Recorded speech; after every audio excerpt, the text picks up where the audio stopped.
प्रियंका और अंकित दोगले हैं, प्रियंका और अंकित बहुत ज्यादा झूठे हैं, दिखावा कर रहे हैं। इस तरह के कई सारे एलिगेशंस लगाए गए हैं प्रियंका पर और अंकित पर। प्रियंकित फैंस का गुस्सा फूट कर निकला है, लेकिन किसने एलिगेशंस लगाए हैं और क्या है पूरी बात, मैं आपको बताने आ गई हूँ। Well hello guys and welcome to FIFA फूज। मैं हूं ज्योति नाहक। जैसा मैंने कहा कि कई सारे एलिगेशंस इस वक्त लग रहे हैं प्रियंका पर और अंकित पर। जी हाँ, और ये एलिगेशंस लगाने वाले और कोई नहीं बल्कि बिग बॉस की एक एक्स कंटेस्टेंट है जो सीजन 13 में भी नजर आई थी और सीजन 13 में आने के बाद उन्हें काफी ट्रोलिंग मिली थी वगैरह वगैरह। इस वक्त मैं बात कर रही हूँ none other than Kashmira Shah की। जी हाँ, हाल ही में कश्मीरा जो है वो बिग बॉस 13 कर जब बाहर निकली तो फिर ऐसा बवाल मचा, ऐसी वाट लगी है कश्मीरा की। उस दौरान से लेकर ऐसा लगता है अब तक वो जो भी कह रही है उसे ट्रोल ही किया जाता है। जी हाँ, जनता उन्हें ट्रोल कर रही है। क्यों? उन्होंने प्रियंकित को लेकर एक बड़ा ट्वीट किया है। ये पूरा जो आप देख रहे हैं ना ट्वीट, ये पूरा उन्होंने किया है और मैं आपको बताने वाली हूँ क्या किया है। वो लिखती हैं, If Priyanka and Ankit, यानी कि Priyankit, are not a couple, then why did Priyanka cry so much on Saundarya's remark? It should not have mattered to her.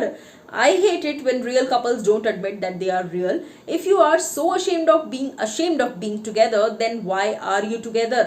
Hashtag Big Boss 16 @colors.tv।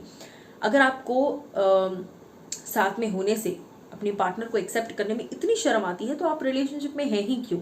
दूसरी चीज, अगर आप रिलेशनशिप में नहीं हैं तो फिर सौंदर्य ने आपको जो भी आपको लेकर कहा कि अगर अंकित की घर ये बहू बनकर जाएगी तो अंकित की मम्मी तो अपना गला दबा लेगी। अगर आप रिलेशनशिप में नहीं है तो आपको अंकित के घर बहू बनकर जाना या उनकी मम्मी का ये कर लेना, ये आपको क्यों चुभ रहा है? ये मैं नहीं कह रही हूँ। अगेन, ये जो उन्होंने कहा है वो मैं आपको ट्रांसलेट करके एग्जैक्टली एक्सप्लेन कर रही हूँ। इसके बाद जो है प्रियंकित के फैंस उन पर भड़क गए। जी हाँ, वो कहते हैं, एक्सक्यूज मी, कोई अगर आपको बोलेगा कि आपकी वजह से आपकी दोस्त की मां अपना गला दबा लेगी तो आपको कैसा लगेगा?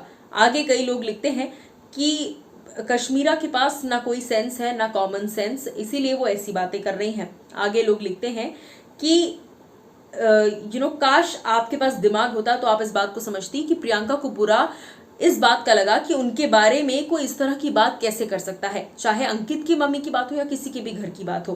क्या वो कभी ना कभी किसी के घर बहू बनकर नहीं जाएंगी? तो इस तरह के स्टेटमेंट पास करना नेशनल टेलीविजन पर उन्हें लेकर कि वो इतनी बुरी हैं कि किसी के भी घर वो डॉटर इन लॉ बन के जाए तो ऐसा हो जाएगा, तो ये काफी ज्यादा वियर्ड है ना। तो इस चीज पर अंकित को और प्रियंका को गुस्सा आया, ना कि प्रियंकित को गुस्सा इस बात पे आ गया कि भाई मेरी मम्मी को लेकर ऐसा कैसे कह दिया था। सो ये जो कमेंट है ये काफी पर्सनल कमेंट था और इसीलिए फैंस जो है कश्मीरा पर भड़क रहे हैं कि आपको कोई चीज समझ आई नहीं और आपने ऐसे ही प्रियंका और अंकित पर सवाल उठा दिया। अब आप बताइए कि आप किसके सपोर्ट में है, प्रियंकित या कश्मीरा?